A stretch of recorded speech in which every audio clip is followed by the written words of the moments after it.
رب اشرح لي صدري ويسر لي أمري واحلل عقدة من لساني يفقهوا قولي.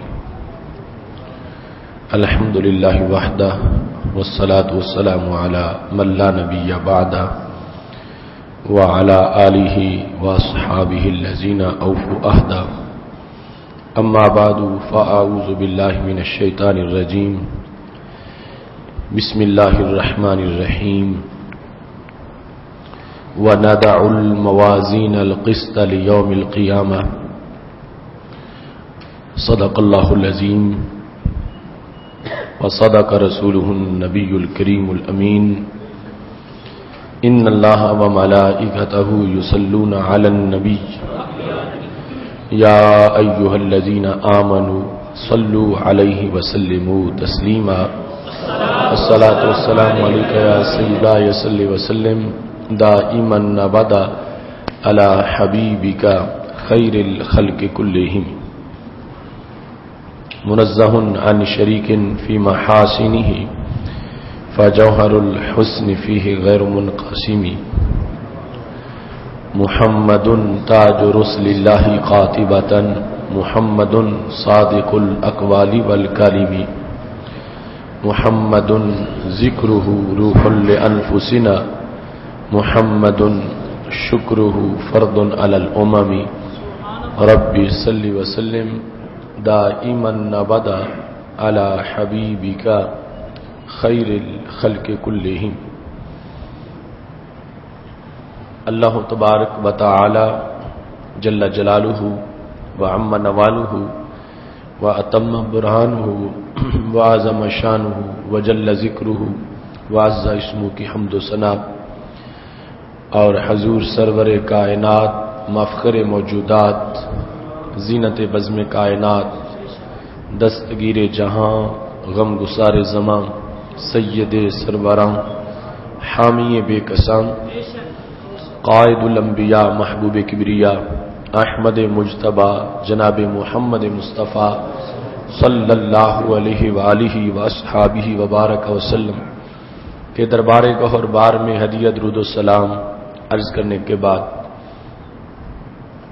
نہایت ہی معزز و محتشم سامعین حضرات، رب ذوالجلال کے فضل اور توفیق سے آج خطبہ جمعۃ المبارک میں ہماری گفتگو کا موضوع ہے آخرت کا ترازو. میری دعا ہے خالق کائنات جل جلالہ ہم سب کو قرآن و سنت کا فہم عطا فرمائے اور قرآن و سنت کے ابلاغ و تبلیغ اور اس پر عمل کرنے کی توفیق عطا فرمائے. قرآن مجید برہان رشید میں عقیدہ آخرت کو متعدد مقامات پر بیان کیا گیا ہے اور کوئی انسان اس وقت تک مومن نہیں ہو سکتا جب تک کہ آخرت پر اس کا ایمان نہ ہو. اللہ کا فضل ہے ہم سب آخرت پر یقین رکھتے ہیں. آخرت پر یقین کا ایک شعبہ یہ ہے کہ ہم اللہ کی طرف جائیں گے، رب ذوالجلال حساب فرمائے گا اور اس پر پھر جزا اور سزا کا ترتب ہوگا. قرآن مجید برہان رشید میں خالق کائنات جل جلالہ ارشاد فرماتا ہے ان الینا ایابہم ثم ان علینا حسابہم. ہماری طرف لوگوں نے لوٹنا ہے اور پھر ہم پہ ہے کہ ہم ان کا حساب لیں گے. اس واسطے آخرت کے یقین کے ہمراہ یہ یقین لازم ہے کہ رب ذوالجلال کل حساب لینے والا ہے. اس حساب کے لحاظ سے رب ذوالجلال نے قرآن مجید میں اپنی شان جو بیان کی ہے تو خالق کائنات فرماتا ان ربک سریع الحساب، بے شک تمہارا رب بہت جلد حساب لینے والا ہے. وَهُوَ أَسْرَعُ الْحَاسِبِينَ، اور یوں حساب لیتا ہے اور لے گا کہ کوئی اس سے زیادہ تیز حساب لے ہی نہیں سکتا. سب سے زیادہ جلد حساب لینے کی طاقت رب ذوالجلال کی. تو یہ واضح کر دیا گیا کہ کوئی یہ نہ سمجھے کہ شاید لمبی لائنیں ہوں گی، کروڑوں لوگ ہوں گے، میں کہیں بچ جاؤں گا، رہ جاؤں گا، یا باری نہیں آئے گی. ہمارے نبی علیہ الصلوۃ والسلام ارشاد فرماتے ہیں کہ قیامت کے دن جو دنیاوی دنوں کا ایک متوسط دن ہوگا، 12 گھنٹے کا دن، قیامت کے دن حساب کے لحاظ سے دنیا کے ایک دن کا آدھا حصہ بھی نہیں گزرا ہوگا کہ رب ذوالجلال تمام کا حساب مکمل فرما دے گا. یعنی تقریباً ہمارے آج کے 6 گھنٹے لگیں گے اور تمام کا حساب مکمل ہو جائے گا. آخرت کے یقین کے ساتھ حساب اٹیچ ہے اور حساب کے لحاظ سے ترازو لازم ہے. قرآن مجید برہان رشید میں رب ذوالجلال نے بار بار ترازو کا ذکر کیا. وَنَضَعُ الْمَوَازِينَ الْقِسْطَ لِيَوْمِ الْقِيَامَةِ، اللہ ارشاد فرماتا ہے ہم رکھیں گے موازین القسط. موازین میزان کی جمع، میزان وزن کرنے کے آلے کو کہا جاتا ہے جس کو ہم ترازو سے تعبیر کرتے ہیں. اللہ فرماتا ہے وَنَضَعُ الْمَوَازِينَ الْقِسْطَ، قسط کہتے ہیں انصاف کرنے والے. ہم انصاف کرنے والے ترازو رکھیں گے لیوم القیامہ. لام یہاں فی کے معنی میں، یعنی فی یوم القیامہ، قیامت کے دن میں اللہ فرماتا ہے ہم انصاف کرنے والے ترازو رکھیں گے. فلا تظلم نفس شیئا، کسی نفس پر کوئی ظلم نہیں کیا جائے گا. فَإِنْ كَانَ مِثْقَالَ حَبَّةٍ مِّنْ خَرْدَلٍ أَتَيْنَا بِهَا وَكَفَىٰ بِنَا حَاسِبِينَ، پر اگر کسی نے رائی کے دانے کے برابر بھی نیکی کی ہوگی تو یہ نہیں کہ وہ کہیں ٹپک کے گر جائے اور حساب میں نہ آئے، تو ہم اس کا بھی تول پورا کریں گے. فَلَا تُظْلَمُ نَفْسٌ شَيْئًا، کسی نفس پر بھی کوئی ظلم نہیں ہوگا. نکرہ تحت نفی ہے. مطلب کیا بنا کہ یہ نہیں کہ کچھ لوگوں کا حساب بڑا توجہ سے کر لیا جائے اور کچھ کا سطحی طور پر، ایسا نہیں ہوگا. فلا تظلم نفس شیئا، کسی نفس پر بھی کسی لحاظ سے ظلم نہیں ہوگا. ایک ظلم یہ ہے کہ اس نے نیکی کی ہو وہ شمار نہ ہو. ایک ظلم یہ ہو سکتا ہے کہ نیکی شمار ہو مگر ثواب جتنا بنتا اتنا نہ دیا جائے. تو اللہ فرماتا ہے کسی لحاظ سے بھی ظلم نہیں ہوگا، ہر نیکی بھی شمار ہوگی اور اس کا جتنا اجر بنتا ہے وہ اجر بھی ضرور ملے گا. وَكَفَىٰ بِنَا حَاسِبِينَ، اللہ فرماتا ہے مجھ سے بڑھ کے حساب کر کون سکتا ہے. کفا بنا حاسبین، بڑا جتنا ہم حساب کرنے والے ہیں اتنا اور کوئی کون کر سکتا ہے. حساب کے لیے جو معلومات ہونی چاہیے، حساب کے لیے جو علم ہونا چاہیے، فرمایا میرے علم کے برابر کس کا علم ہے. تو جتنا میں حساب کر سکتا ہوں، رب ذوالجلال فرماتا اتنا کوئی بھی حساب نہیں کر سکتا. اب اس آیت کریمہ میں خالق کائنات جل جلالہ نے ترازوؤں کا ذکر کیا اور پھر تول کا بھی ذکر ہے، ہر چیز کے آنے کا ذکر ہے. اور دوسرے مقامات پر خالق کائنات جل جلالہ فرماتا ہے وَزِنُوا بِالْقِسْطَاسِ الْمُسْتَقِيمِ، فرشتوں کو کہے گا کہ تم وزن کرو. زنو امر کا صیغہ ہے، زنا زنو، تم وزن کرو کس کے ساتھ؟ مستقیم ترازو کے ساتھ، جو مستقیم ہو، سیدھا ہو، انصاف کرنے والا ہو، ظلم کرنے والا نہ ہو. اس ترازو کے ساتھ تم اعمال تولو.